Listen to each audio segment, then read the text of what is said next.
They say the apple doesn't fall too far from the tree. I had my father down here for 2 months last November, December to help out. All right, stop. You know, I have this bad habit of going in behind them and, you know, making sure everything is tight and making sure the trenches are clear and all that. And it also doesn't help that I'm a little OCD. Just practicing to be a veterinarian. A cow doctor.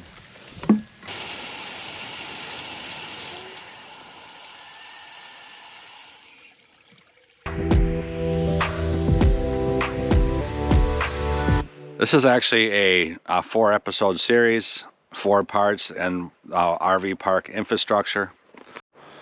This is episode 3, and today we're going to cover 6 things. The first thing we're going to show is we're going to take the drone up and we're going to show the water trench, the water ditches as they call them around here, where we buried the HDPE pipe and then the 1-inch PEX.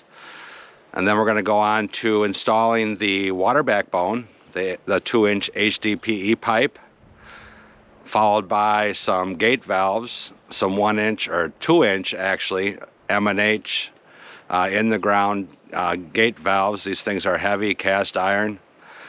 And then we're going to show the installation of a 1-inch tap off of the 2-inch line, which has a valve on it. They're Ford Corp 1-inch valves. And then we're going to turn the water on. You know, you'd think that this would be a pretty easy task to just turn the valve, but it wasn't. It took several attempts, and boy, it was trying our patience. And then lastly, we got some below freezing temperatures in December, so we're going to finish off with you know, talking about that. So let's get right to the video.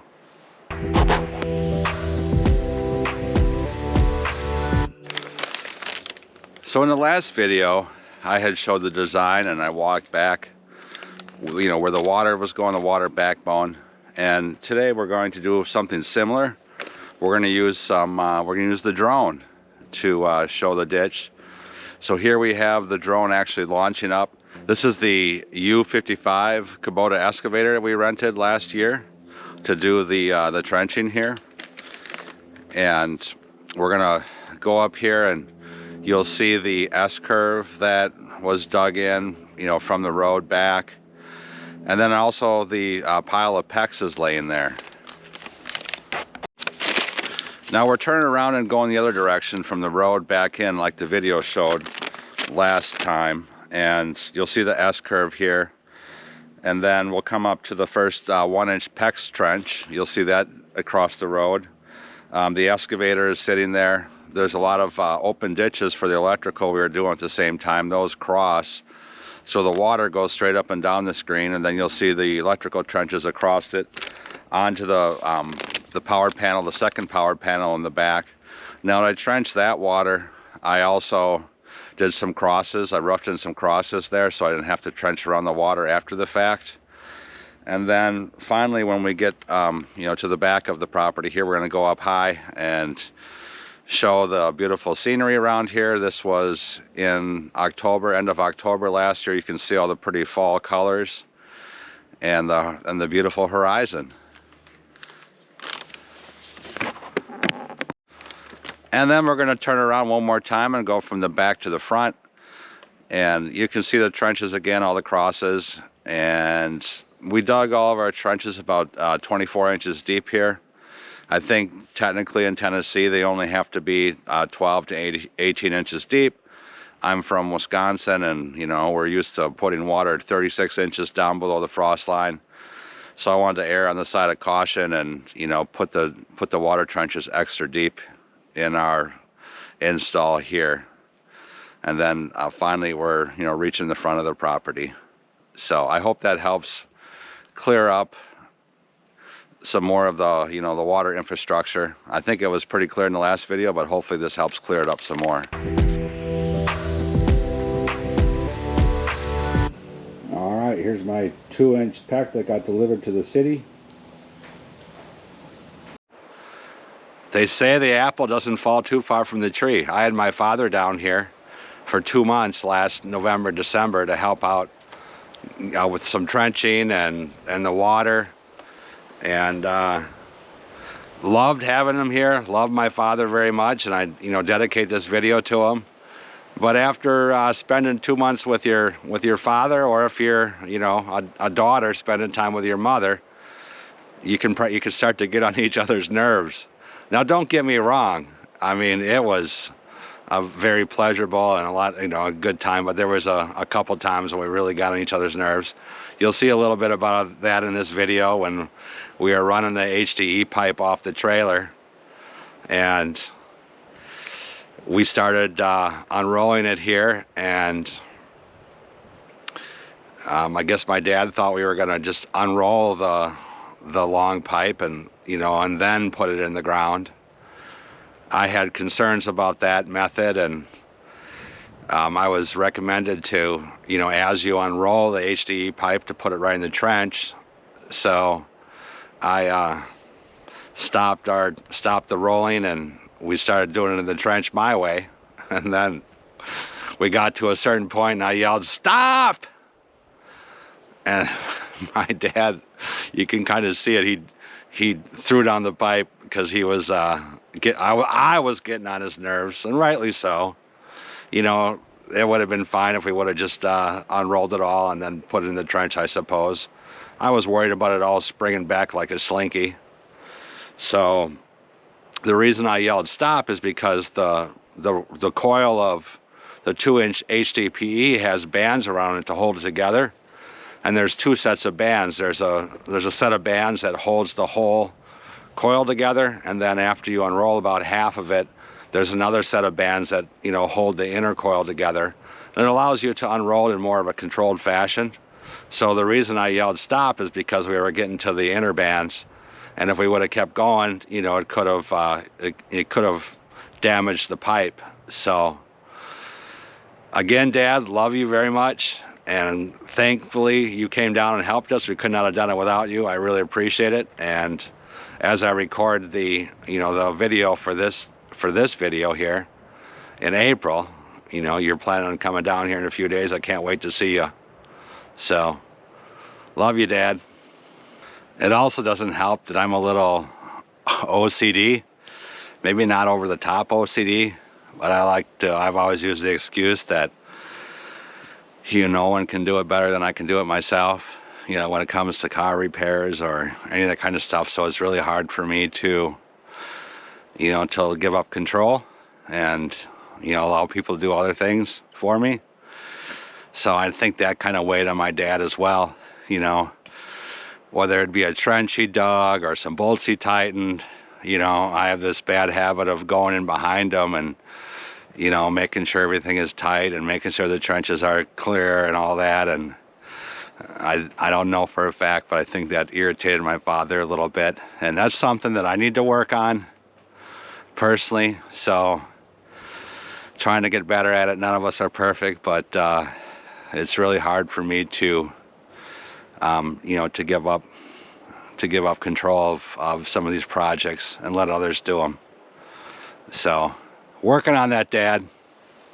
But let me just add one more thing. The apple doesn't fall too far from the tree. I think my dad is the same way. He'd rather fix his own vehicles and take them to a mechanic so they're done right. So, yep. So today's project is laying water lines. We're laying a 2-inch backbone all the way from the road, 600 feet back into our property. You can see it behind me here. It's the 2-inch HDPE, and thankfully the town of Linden was nice enough to loan us this trailer for our spool of wire, and you just drive down the road and we just unroll it as we stick it in the ditch. It's actually a lot easier than I anticipated. I couldn't imagine unrolling this thing without the trailer. I don't think you could do this project. So we're getting ready to put some more pipe in the ground here with my helpers. So we're going to get some video of this.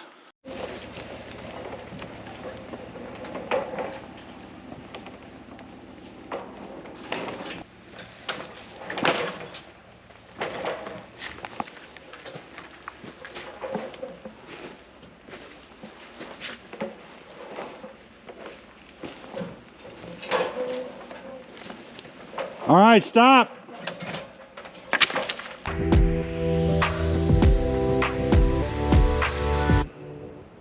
In this next segment, we're actually going to demonstrate installing an M&H 2-inch valve. And the placement of the valve actually came into question at first. And I decided not to put the valve by my Ford Corp valve, but actually ran it about 20 to 30 feet further. And the reason I did that is because we were at the end of the 500-foot coil, and the valve placement still would have been protected by by the trees that were there. So I opted to rather than cut the HDPE pipe back by the Ford Corp valve to just put it at the end of the 500-foot roll. So that's what you'll see here. Is that where you're gonna put the valve? Yeah, might as well, right? Oh, okay.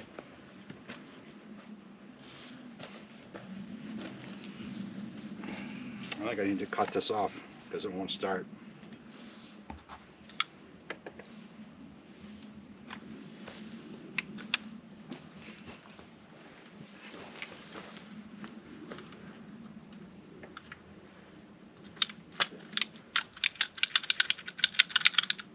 Just open the handle. Is that all you gotta do? Oh, okay.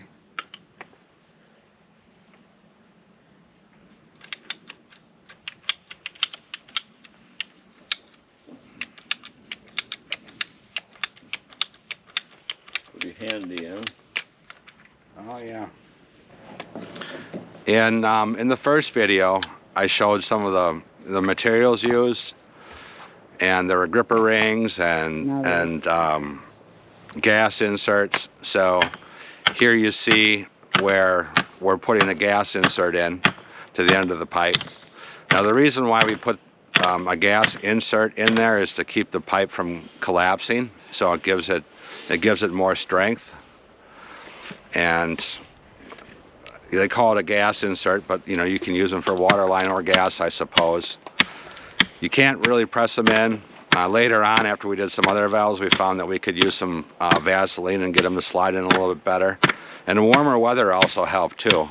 They went in a lot easier in March and April as opposed to December of last year when it was warmer out. You wouldn't think that 10 to 20 degrees would make a big difference, but it really does. So we got the gas insert in, and then they have this the gripper ring. It's two parts to it. There's an insert. It's a brass insert, and it's got teeth on it. It looks like it's got threads, but it's actually, think of like saw blade teeth, or a fish hook, where it can slide in one way, but then you pull it the other way and it grips a hold of the pipe. So that's what the brass insert does. And then the blue clamp, I guess, goes over that, and it's tapered, and it squeezes that gripper ring even tighter, and it really gets a good bite into the HDPE pipe. And that's what actually bolts the HDPE pipe to the valve. Oh, here comes Penelope. So this is a gripper ring, and it looks like it's threaded on the inside, but those are the grip rings. You just pop this out. In order to get this to fit over the pipe, you got to pry it open.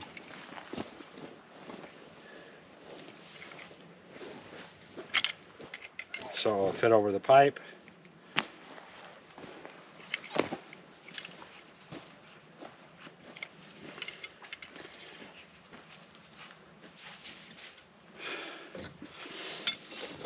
And then the grip ring goes on like that, the retainer.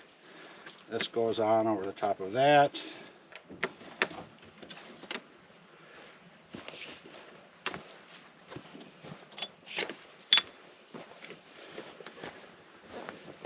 And then I use some Vaseline.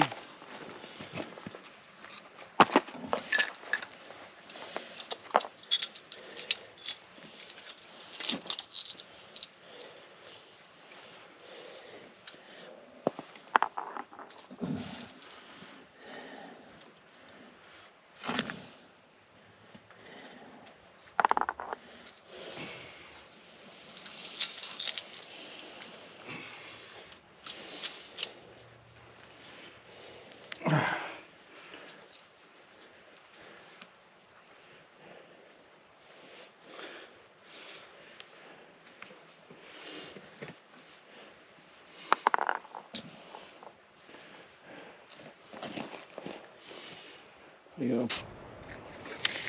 And then the last thing you install before you put the pipe in the ground, or actually attach the pipe to the valve, is a kind of a pretty heavy duty rubber gasket. So put some Vaseline on the pipe to to get that on there. So that was kind of the assembly or the preparation of the HDE pipe. And then once that was done, then we lifted the HDE pipe and the valve. My dad actually lifted it here, and the valves are pretty heavy. I'd like to weigh one. I didn't. I'm guessing they're probably maybe 30 pounds, but that's purely a guess. They're made out of cast iron, and they're solid. I mean, to last decades. Is it in there? Mm-hmm. Is it it's all the way in, huh? Okay. Well, I want this to face up, right? Yep.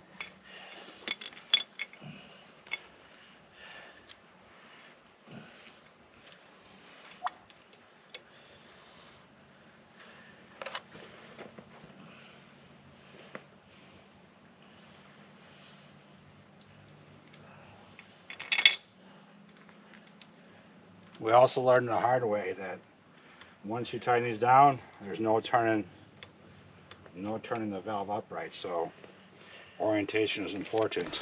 So we got that in, and then the bolts are pretty big. I had to use, I believe it was a 1-inch socket to tighten these nuts. We used an impact wrench that worked really well, and it was kind of hard to gauge exactly how tight to get them. I suppose the manufacturer probably has some torque specifications and all of that recommendations, but we just kind of torqued them down until that rubber gasket was pulled in, and the blue clamp was kind of even with the edge of the valve. And so far no leaks, and it seems to have worked pretty well. So we put it down the hole here, because once you tighten this, you can't adjust up. So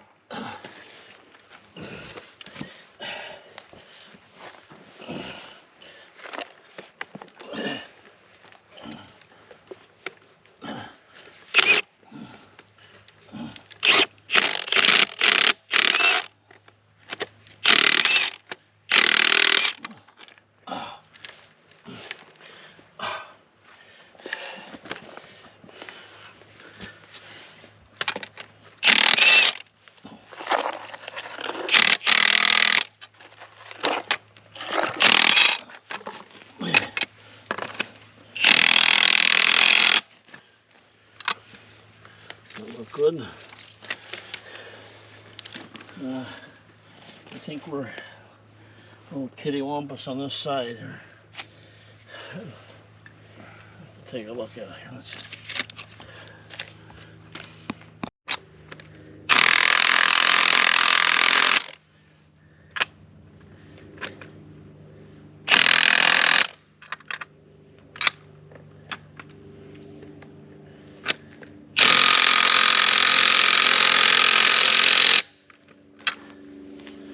go as far as the other ones? nope.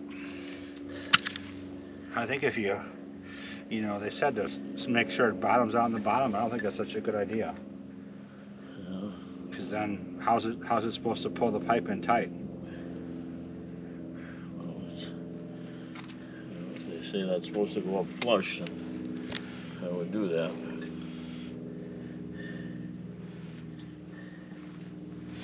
Yeah, we can go in here and see how flush it is. How is it on the bottom here? Yeah, it's up flush. Whatever.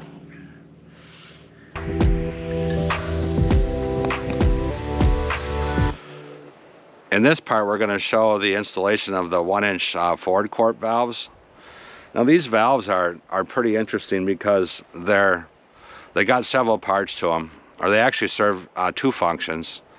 Number one, they tap into the 2-inch line, and then they have a valve so you can turn off that tap, and then on the other side you attach a 1-inch PEX or 1-inch whatever to it.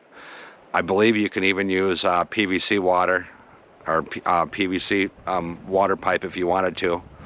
We opted to use PEX here in our installation. So that process is fairly straightforward. The first thing we do is we attach a saddle clamp, which we showed in video 1, to the 2-inch HDPE pipe. It's got 4 bolts, and it has a bracket on the back, and then on the front side is basically a threaded pipe connection. So here's a saddle valve. According to the city, you should point them up a little bit. So that's what I'm doing here.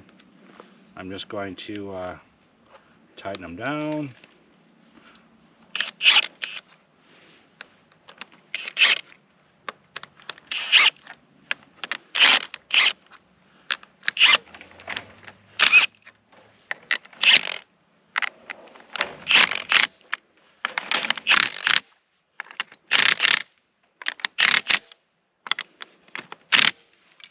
That should be good.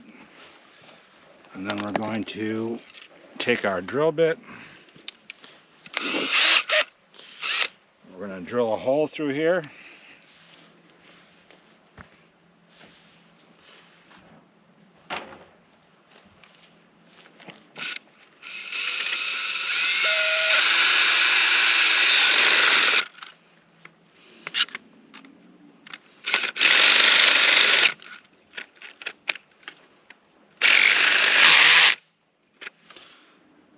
Put this on full power, however that is.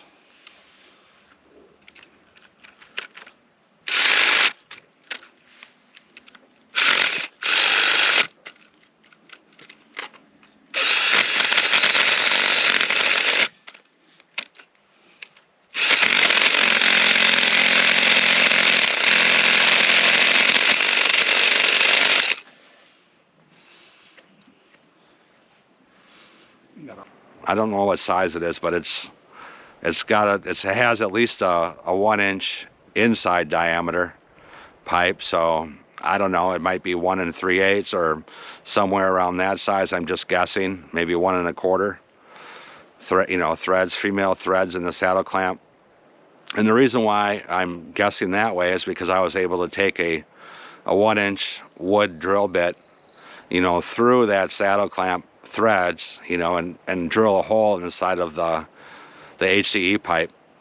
So that was pretty straightforward process. I was a little concerned, and I was warned, not to get too carried away with the drilling process, because you could, break through the one side of the HDPE pipe and then, poke a hole in the other side, which would not be good. So that went fairly well. And then the valve, the Ford Corp valve itself, actually has some Teflon tape wrapped around the threads, and you just screw it into the saddle clamp.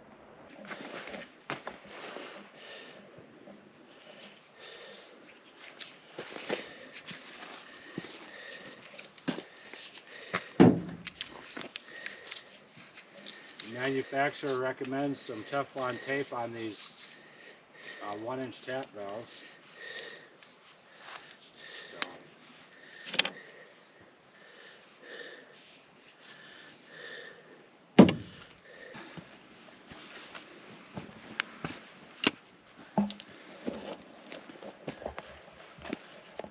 What do you need? Need the valve.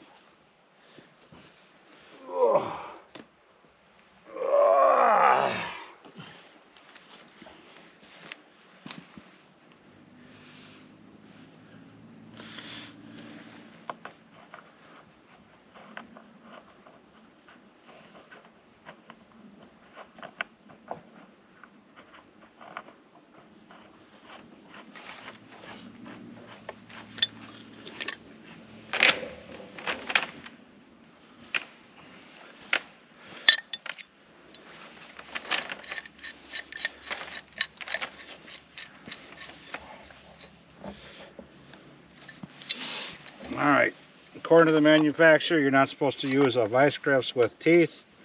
I went to the hardware store and I couldn't find a flat one, so we're going to make do with what was available. We're going to do one more turn.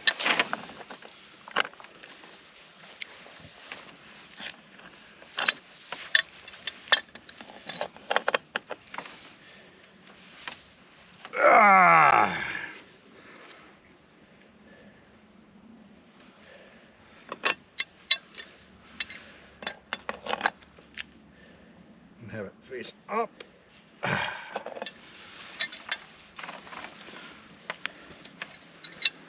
I used a pipe wrench to tighten it. You know, it's pretty big thread, so it looks like I might be cranking on this stuff pretty good, but you know, we're not working with 1/2-inch pipe here. We're working with some, you know, some pretty big threads, so I wanted to make sure I didn't have leaks after I got them into the ground. And then lastly, I attached the, you know, the 1-inch PEX to, you know, to the Ford Corp valves, and those were, you know, very, very trivial. There's this little plastic insert again to keep the 1-inch PEX from collapsing. I don't know, the ones I bought were, you know, pretty thin. There wasn't much to them, so I would have thought they would have been a little more beefier, but they seem to work. I haven't got any leaks yet. So that was the last step of the Ford Corp valves. And then we have our 1-inch PEX. Why don't we cut a piece off of that rather than stick the whole row down here? Okay. And then the city recommends you get a stiffener. Not much to it. I'm not sure what it really does, but then this is a compression fitting. And we're just going to screw on.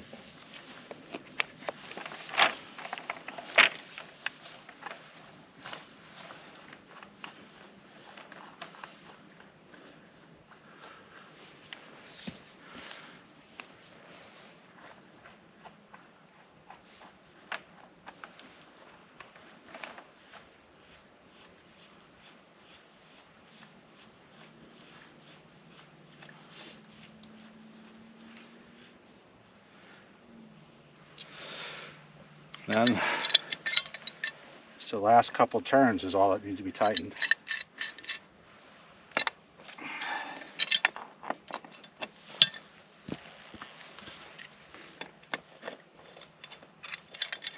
Again, I don't have a crescent wrench this large or whatever, so I'm going to cheat and use a pipe wrench.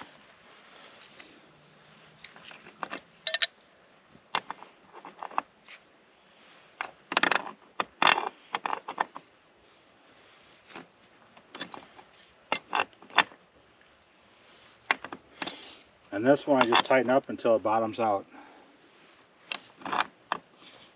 which is there.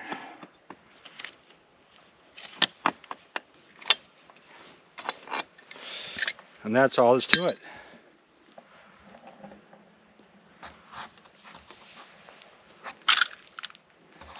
Well, you're going to cut it at your end, aren't you? All right.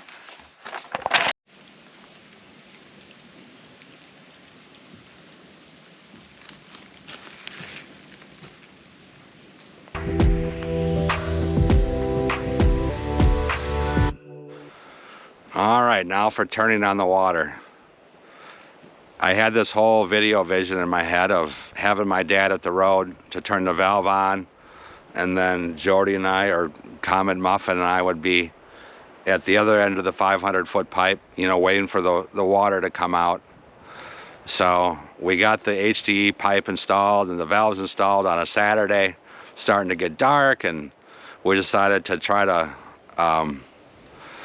get the water turned on. And we're at the end here with the video camera. My dad's at the other end, and all of a sudden, you know, we get a call that he's having problems.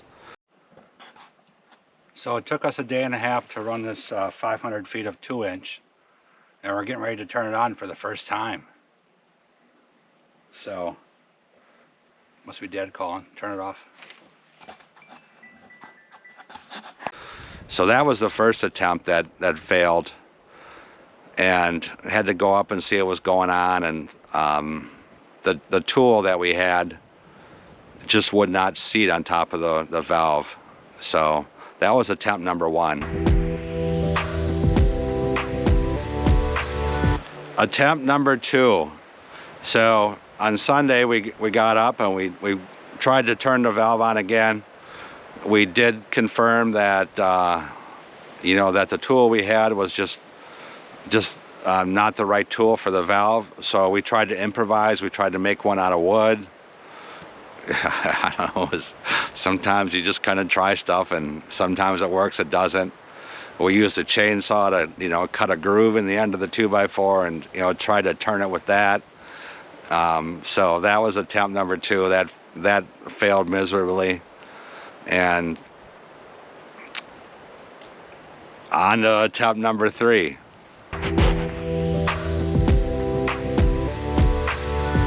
Attempt number 3, it was Monday now, and I actually went into the city and got the proper tool to turn on the main water valve between the road and the water meter. So I got the right tool that would fit in there. Oh. Is it full of water? Yeah. Yeah. Maybe our water valve leaks. Just want to introduce you to my crew. We've been working hard for 2 weeks to put all this stuff in. We got my dad Lenny from Wisconsin. He's 76 and his joints don't move as well. And I got one of my girlfriends, Jody, here from Wisconsin, helping out. She's going to run the camera, and we're getting ready for a monumentous occasion right now. We got a water tap installed a couple months ago, and we finally have the 2-inch backbone run to the back of the property. We've never turned this valve on before. We tried to turn it on Saturday, but we had the wrong tool. So we went back and we have the right tool now. So hopefully we're having success here. My dad's gonna stay at the road. He's gonna activate it, and Jody and I are gonna go 500 feet down to the other end of the hose here, and we're gonna wait for the H2O to come out with a vengeance. And I'm going to take the other tee and I'm going to let it flush for a little while, and then I'm going to turn that valve off. Penelope, get over here. Penelope, get out of the road. Everybody clear what the marching orders are? Yes, boss. Following you. All right, this is exciting. This, if this all works, then we won't have to haul water anymore. Now this is kind of an interesting time too, weather-wise, because we've literally had rain for 3 days, 3 weeks. We've had rain for 3 weeks, not steady, 24/7, but every day, every night it's raining. So we're constantly battling mud and mud puddles. And we talked about opening out the water here when the sun was out, but I don't think that day's ever gonna come.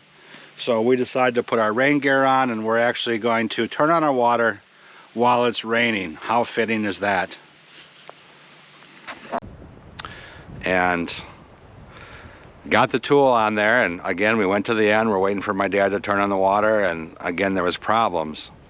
So we got the valve on there, or we got the tool on there right, but it wouldn't turn. I mean, we were cranking on it pretty hard, and the valve just wouldn't turn on. So we really couldn't see what was going on in there, because the valve sleeve was filled with water, about a foot of water.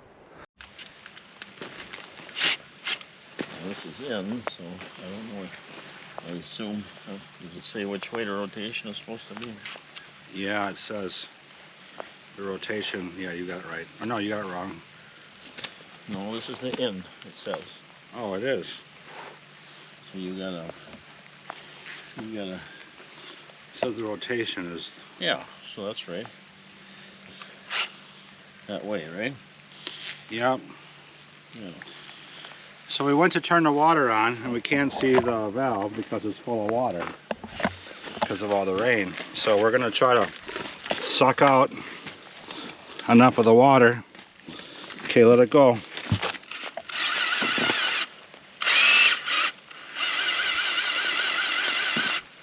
Has to be primed here. Battery's dead. Is the battery dead? No, it's just, I think it has to be primed. I'll get it down lower maybe.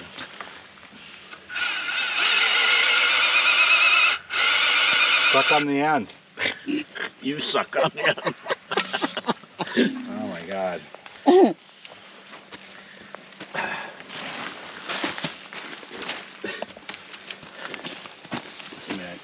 Thing.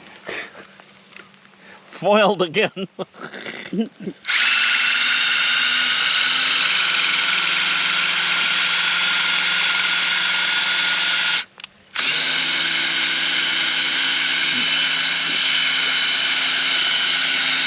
Stick it down in there. They'll burn it up if you don't have water going through there.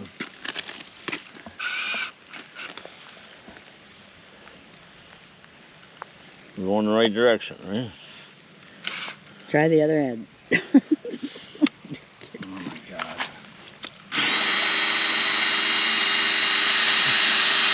We'll stick the end in the water. There.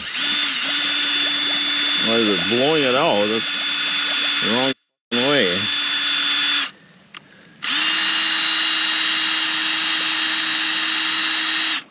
Like it's working out. Yeah. Okay. Stick it down in that hole. Think if I keep up to Mother Nature here? Okay.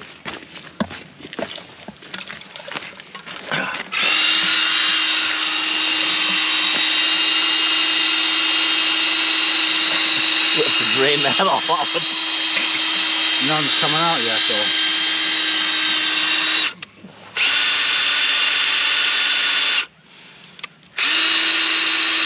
What a hunk of shit.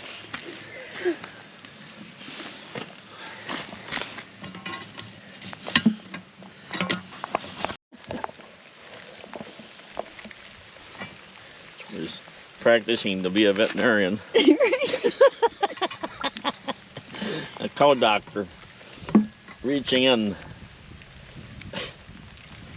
Can you feel it over there? Or?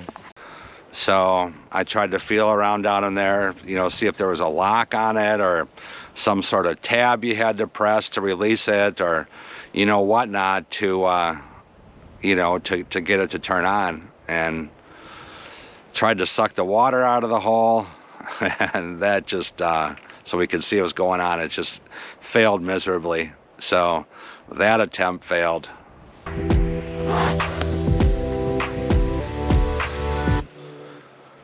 All right, attempt number 4, I think it is. This is again on Monday, and we were at our wits' end. We didn't know how to turn our water on, so we ended up calling Linden Utilities, asking them to come out and assist. I mean, it was their valve after all, between the road and the water meter, so they came right out and Start recording.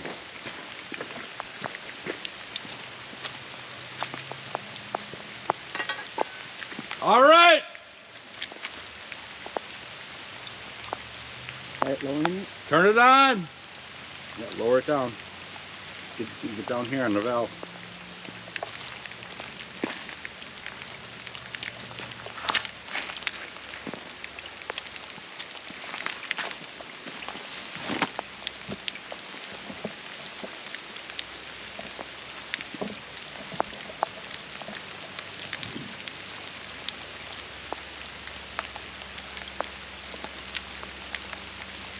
I don't think they heard you.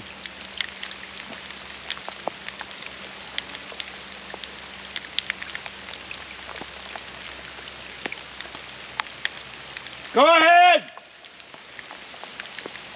Hey, nice.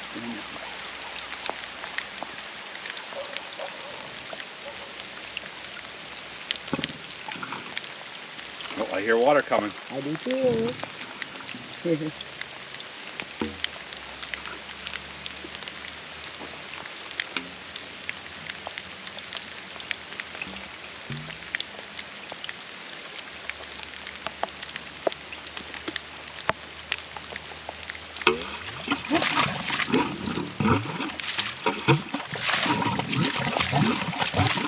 There is water. Yay! Woohoo!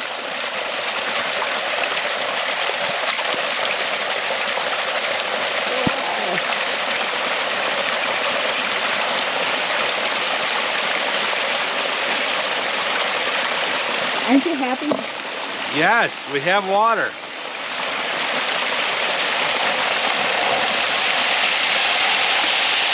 Woo! Do we ever have water? Uh-oh. And you shut it off? Yep. Turns out that that we were doing everything right. We just weren't using enough muscle to turn the valve on. You know, those big 2-inch valves are really hard to turn. So we just weren't cranking on it enough. So Linden Utilities came out, and I had pretty much confidence that they were going to get us some water. So Comet, Muffin, and I went to the end of the 500-foot pipe again for like the 4th time with some video to try to get some water coming, and let's see what happens.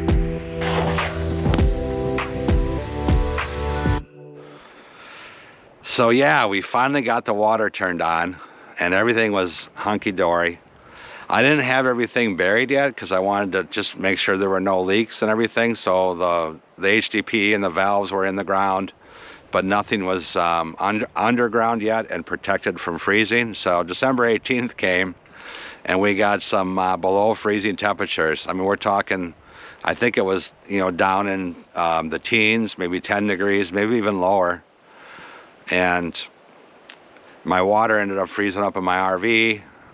So I got up in the middle of the night to investigate. I was really kind of concerned about the water. I went into my utility shed, and you can see here where the pressure is way up, almost off the scale.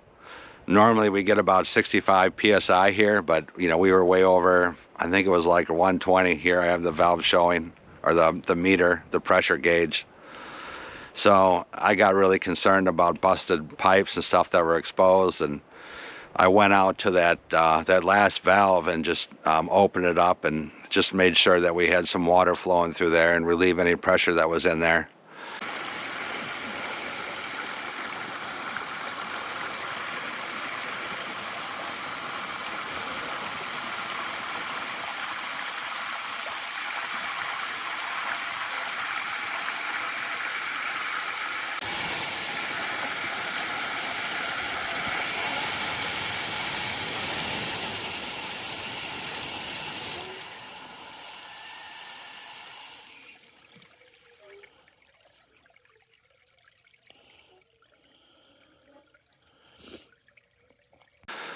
So it turns out that the actual frozen part was underneath the utility shed. There's about a foot between the ground and the bottom of the shed that was exposed to the elements, and that's where it froze, thankfully.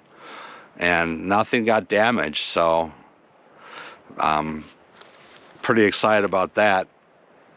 And we've made, you know, quite an investment on the water infrastructure, and the last thing I wanted to do is start replacing stuff that froze or you know, having to dig up parts of it. I mean, parts of it were buried and protected, but there was a lot of it that wasn't. So I hope you enjoyed the video. Like, subscribe, ring the bell so you get notified, and give us some comments, and I'll see you in the next video.